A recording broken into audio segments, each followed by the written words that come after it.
thing is, a pet is a responsibility, and you may have to compromise with your pet. It's an unwritten rule of pet ownership. You are their caretaker. They rely on you to give them a great life. Do not subject them to life in a box.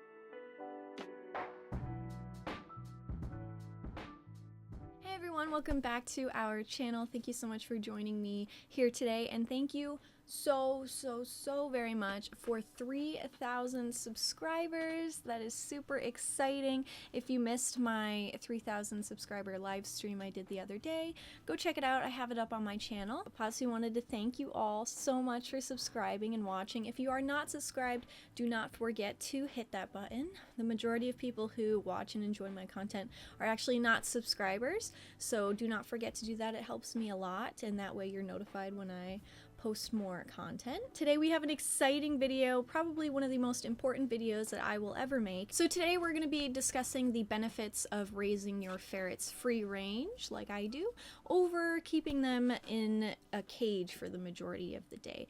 Now, I want you to keep an open mind here. I'm going to be saying things that go against probably everything you know about ferrets, everything people have told you, so please keep an open mind.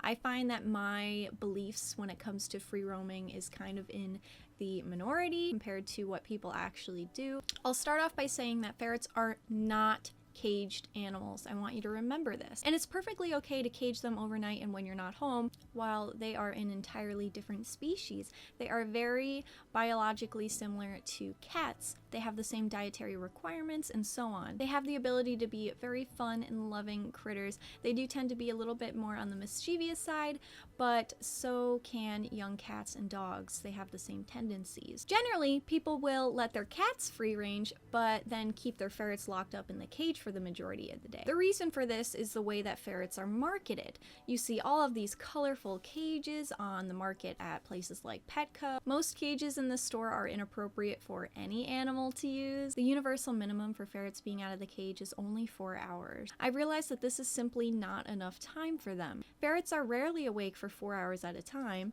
My crew may only be awake for 20 minutes but then sleep for 2 hours and so on. This is why I push for longer free roam time, to allow the ferrets enough time to romp and play out of their enclosure. For example, you could be letting your ferrets roam for 4 hours by opening the cage, but you just let them sleep the whole time. This is not free roam time. So now I recommend 6 to 8 and more hours to be the minimum for our ferrets every single day. This is not so different from crating your dogs overnight or when you're not home, which is a very common practice. Now let's talk about some of the problems associated with keeping your ferrets in a cage for extended periods of time. The first one being cage raging. You will notice when your ferrets grow restless, they might begin to rattle on the cage bars, destroying items inside, chewing on blankets, toys, anything to curb their boredom. If you notice cage raging, you most likely are not offering enough free roam time. And the other dangers of this cage raging are they can chew and swallow materials in the cage and have a blockage. They can also break and damage their teeth on the bars from chewing. The other thing that you may notice is pent-up energy in caged ferrets. They're very often super rambunctious, and then when they're let out to play, they just don't know how to channel all of this pent-up energy that they have, so it might turn into aggression towards their cage mates, towards you. This can also cause them to have more naughty behaviors. They may immediately try to get into stuff because they just have all this energy and they don't know what to do with it. The next thing is depression. Unfortunately, ferrets are prone to getting depression, especially if they are kept as a single ferret or if they're just not getting enough time out of the cage to roam and play. If they are cage raging for too long and they realize they get nothing out of it, they will go into a depression. Sometimes this makes them not eat or drink for, days at a time. They'll spend all of their life just sleeping all the time because that's all they can do. They'll just sleep their lives away, which is really sad. These ferrets have no joy in their lives, so all they can do is just sleep it away. Ferrets are very intelligent animals, and when given nothing to stimulate their brains, they get really depressed. Another being stress. Stress can do numbers on a ferret. It can aggravate illnesses. It can create illnesses. It's just all around not fun for a ferret to have, especially if your ferret is prone to IBD. It can cause flare-ups in those ferrets, and stress can also cause them to not eat or drink.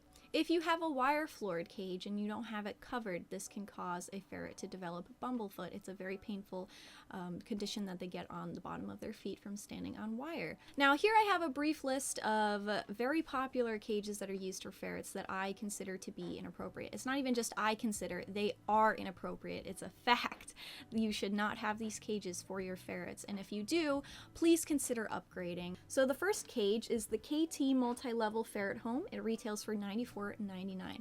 This is the most popular cage that I see along with the double ferret nation, and it's very sad. I've seen this cage in person. It's very flimsy. Ferrets can escape from it. The bars are very bendable, so they can just, you know, get their way out of there very quickly. And of course, as you can see, there's not enough floor space. The platforms are tiny, and it's just, I don't know how anyone could have this cage for any animal. It is so small. And it's also $94. That's so much money for a cage like this.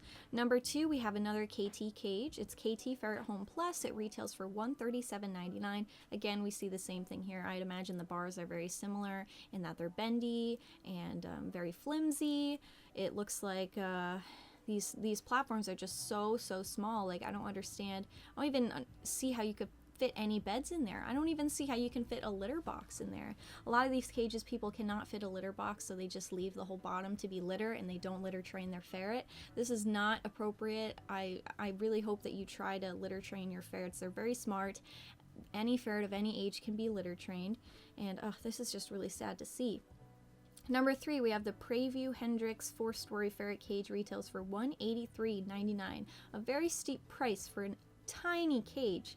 Again, I don't know how you could fit a litter box or a bed in here. The next one, YML 3-level indoor blue ferret cage with stand. This retails for $198.89. Again, a very hefty price for a tiny cage. I mean, this is just ridiculous. And I hope you guys watching this are like, wow, yeah, that is ridiculous, because gosh. Number 5, we have the Hagen Living World Ferret Habitat. Retails for $158.70.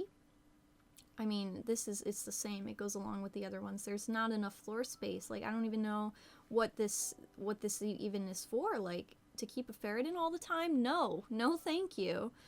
The next one is the Preview Corner Ferret Cage. Retails for $299.99. Now that is more expensive than the double ferret nation. Again, we see the same thing here. The platforms are too small. The cage is just too small, and obviously you have a falling risk as well from this cage. It looks like the top platform is pretty high up, and if your ferret falls down from that, they can be severely injured. The next one, KT Multi-Level Habitat, retails for $146.99. Again, same thing as the other ones. And then the last one, Clean Living 2.0 Chinchilla and Ferret Cage, retails for $117.49. This is just sad. This cage should not even be in existence, and neither should the other ones. Like, this is not appropriate for any animal. No ferret, no chinchilla, no nothing in this cage. It's really sad to see these being marketed for animals. Like, there are companies out there that create these tiny cages and they sell them to you guys because they know that you're gonna buy them, and it's just so sad. Like, when I look at these cages, it's like, why I would never subject my pet to live in something like this. I mean, I know I've made mistakes. When I first got Pazu, I got him a too small cage attached to a playpen. The cage was more so just used as like a sleeping den, but still, there were times where I would put him in there, and it's just awful to think about, like, because you don't know. They're marketed for ferrets, so obviously they're okay, right? When that's not true. You have to do your own research in order to actually know what is right and what is wrong when it comes to pets. Like, it's crazy. And these are just some examples. There are so much more out there, and I'm actually going to be linking a blog post along with this video that has a list of all the very inappropriate cages for ferrets. Now, you might be wondering, it's probably more helpful and easier for me to make a post about the double ferret nation, the only cage that I actually recommend, but no, it doesn't work that way. People need to see a picture of their cage and that it's not recommended and inappropriate and why in order to upgrade. I mean, they can see like, oh, the double ferret nation is the best cage. This is the only one that you should have, and then they're like, ah, it's fine. But if they see like their cage is completely inappropriate, they're more likely to upgrade. Many people assume that ferrets enjoy having climbing platforms instead of like a large floor space, and that's just not true. I mean, while climbing is a great enrichment tool and idea, they need to have a large floor space. In other countries, it may be common to keep their ferrets outside in hutches. I do not promote doing this in the US.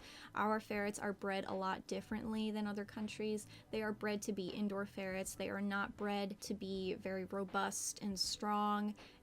They are pretty weak in comparison to other ferrets, so they must be kept indoors. Some people keep their ferrets in a playpen instead of a cage, which I actually think is okay as long as there's enough floor space. Many people will claim that cages are necessary for ferrets to keep them safe, and while I understand this to a point because they are small, they are mischievous, they get into trouble if given an unsafe space, the same thing can be said about cats, dogs, kids. If given an unsafe space, of course, you know, there's a risk of them getting hurt. Dogs have escaped from fenced-in yards, broken through windows. Cats as well have a reputation of destroying things, getting into small spaces and then getting trapped in them. All animals in the home have a risk of getting in trouble when you're not there supervising them. Does this mean that they should be locked up for the majority of their life? Absolutely not. We can't live in fear that something's going to happen to our ferrets. If you have a spare room in your house or a closet, this can also be built into a ferret sort of cage, but make sure that